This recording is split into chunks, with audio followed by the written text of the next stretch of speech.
Okay, this is video 2 on the Spec-Ops Recon Ruck and Coyote Brown. Now, I left off talking about adding these pass-throughs for my webbing here. I'm very pleased with that mod. It really, I'm really pleased with it. So I'm gonna go ahead and I'm gonna pan down here. Make sure the doggone camera doesn't fall again. Now we're gonna take a look at these straps. So I'm gonna go ahead and undo these straps. So when you look at these straps that plug in down here, okay, with these side release buckles, you'll notice that they have this on them. Okay, a lot of people don't know that this is just to secure your strap. They think it's just something to help pull it tight or whatever, which you could do that and so on. But what it is to help secure the strap. So if I plug that in there, right, and then I pull it up, right, so I pull it up, I got it tight, and now if I just leave it there, it's just flopping around, right? So what I'm going to do is I'm just going to put this behind, and there it is. Alright. See how that worked? Try to give you an up close here.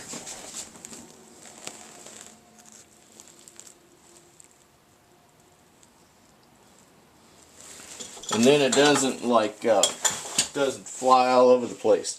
Now if you ain't got nothing in the pack, it's obviously doesn't have any tension there to keep it back there. It might come out, but that's what that's for.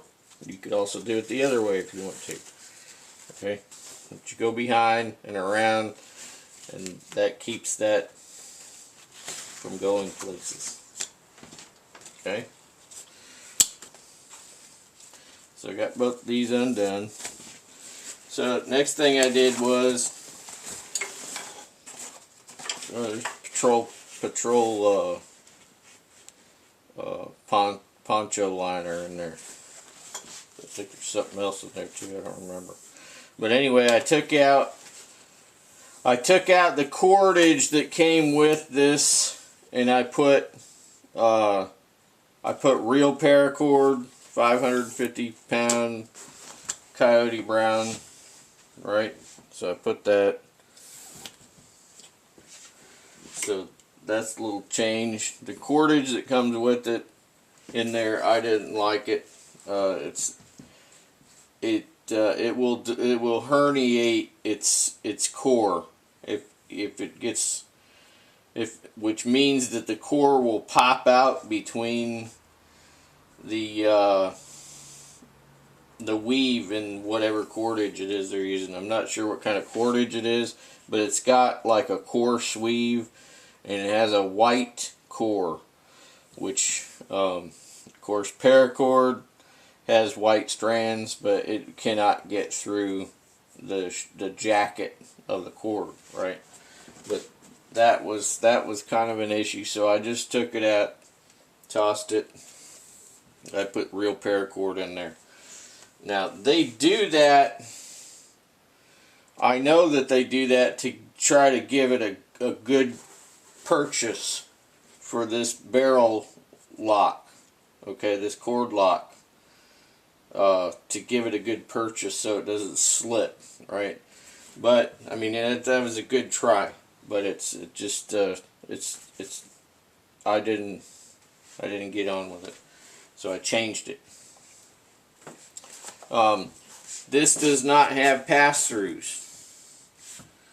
You know, I wish that they had put a couple of pass-throughs like on the old original, but it is what it is, and I can live with it. I don't care that much, but it would be nice. Another thing that they got rid of from the original is there's no webbing up here to attach anything to. One thing that I had thought about doing is I had thought about putting webbing on here, but I might have to hand sew that, because I don't have any professional sewing machines to be able to slip bits in here and then do the sewing, you know. It is what it is, right? But yeah. So I really just did not do very much to this, simply because it's really pretty much ready to go out of the box, except for the squeaking. Okay, that has to be dealt with. You cannot leave that to go. You just can't. That is a life or death issue right there. Whether you believe that or not, well, that's up to you. Okay? But I'm telling you right now.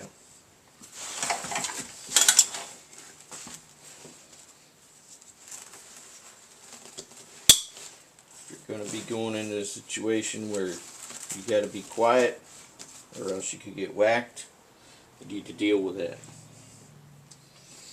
And you also need to check your teammates. So if you're team leader, you need to go around, check all your teammates' kit,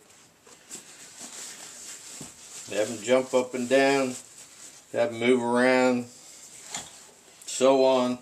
Make sure everything is secure and there's no squeaking, no rattling, no nothing.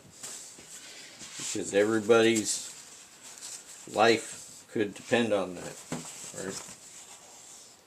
So.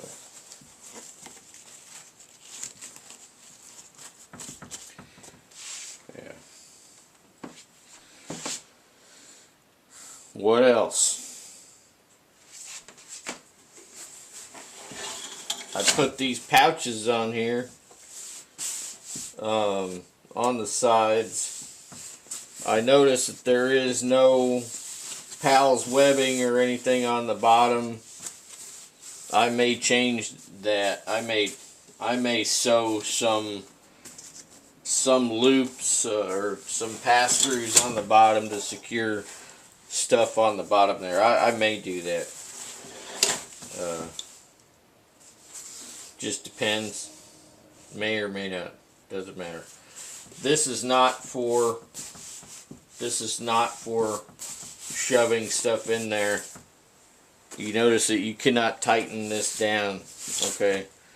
This is bar tacked on each one of those.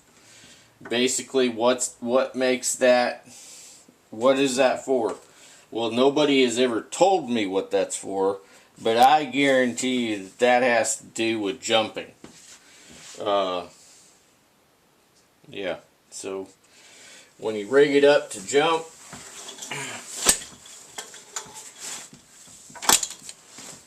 there are certain things that a pack or a rucksack is going to need so that it will be secure to pass. You know, you got to be able to pass the webbing through to get it all rigged up.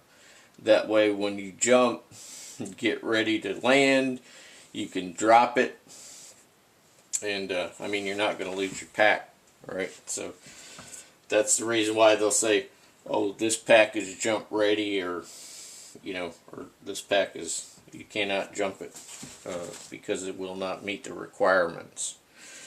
There are a lot of little things. I mean, most of you guys probably know this that are watching, so I'm not going to keep going on about it. Now these pouches are modified Bren gun style pouches. Now, the 1000 denier, I painted them. Okay, It took about a week or two for the paint to cure. Don't paint canvas. You can paint nylon, which is what these are, but don't paint canvas, because when you paint canvas, it makes the canvas rot. But if you paint nylon, it's okay. It'll just kind of, it won't wear off real easy. But you know, sometimes you'll have a little wear in your paint here and there, but that's natural. And anyways, this was camo underneath, camo color, and if something flaked off a little bit here or there, it doesn't matter, because camo is supposed to be random, right? So you know, that way it's harder to spot you. So this is two different colors of brown. So it's basically mud or coyote brown, and then marshland grass or something. I don't know. I don't remember. But it's a couple of different types.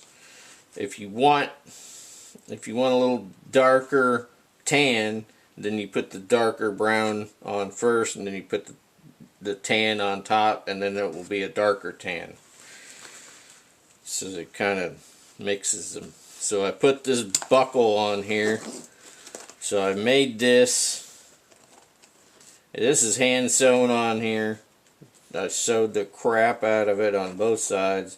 So this is one complete unit. So I got this Duraflex buckle. I made up this strap with the sewing machine. So I got that little tab there, and this strap, very compliant webbing. It goes here, and then I'm back over here, and I sewed all of that with the machine onto this webbing. And then I took the whole doggone thing and I put it on here, and I sewed it by hand, both sides. I sewed this on with the sewing machine. I have a domestic machine that's like 70 years old. It's pretty good. It's not the best. One day maybe I'll be a lotto winner and get a industrial, right? So, but that works. You got that on both sides, attached via PALS webbing to the PALS webbing. There's there's a set of PALS webbing down each side. So attached both sides, not coming off. It has a waist belt here, which you could take this off.